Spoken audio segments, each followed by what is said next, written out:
The terrain in Colusa, except where developers have bulldozed the earth in an attempt to simulate rolling hills, is almost uniformly flat.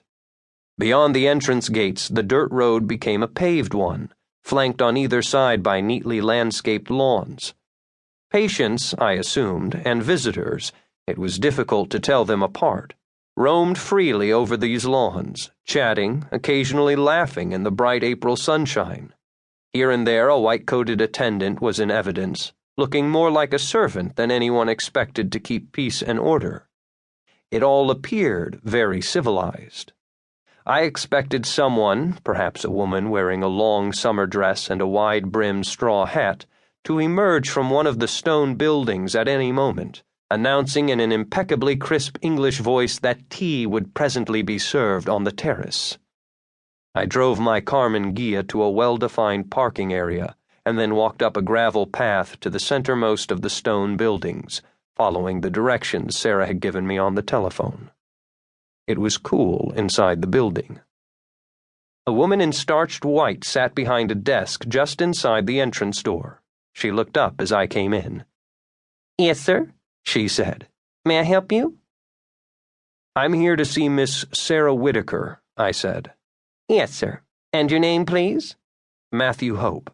"Are you a relative of the patient, sir?" "No, I'm an attorney." "Is Miss Whittaker expecting you?" "Yes, she is." "Just a moment, please, sir," she said and lifted a telephone receiver. She dialed 3 numbers. She waited. "Freddie," she said into the telephone. "This is Karen at the reception desk. I have a visitor for Sarah Whittaker. His name is—" She looked up. "Matthew Hope," I said. "I called yesterday to say I'd be here. I spoke to a Dr. Carmichael." "Matthew Hope," she said into the phone. "He spoke to Dr. Carmichael?" She listened a moment and then said, "No, he's an attorney." She listened some more. "Fine, then," she said. "Will you have someone bring her up?" She put the receiver back on the cradle, smiled, and said, "If you'll have a seat, sir, Miss Whittaker will be up in a moment."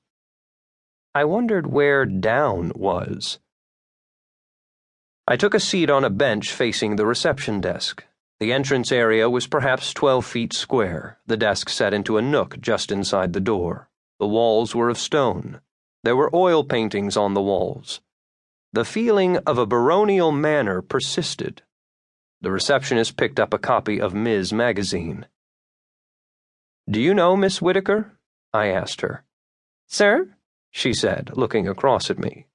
"Sarah Whittaker, do you know her personally?" "Well, yes, sir," she said. "I'm familiar with most of the patients here, yes, sir." "How many patients are there?" I asked. "We have beds for 300, she said.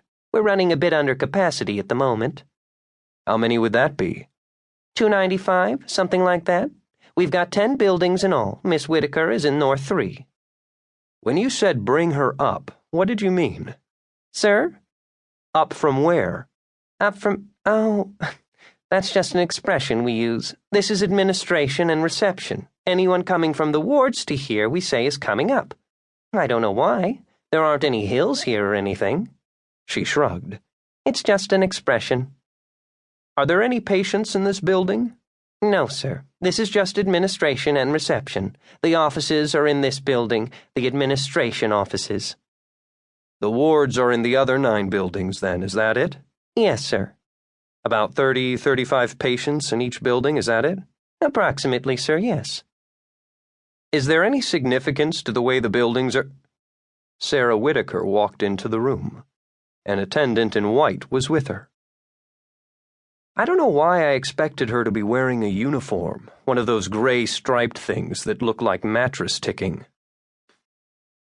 That was what was in my mind, even though I'd already seen patients, I'd assumed they were patients, on the lawn outside, wearing clothing they might have worn to any cocktail party in Colusa.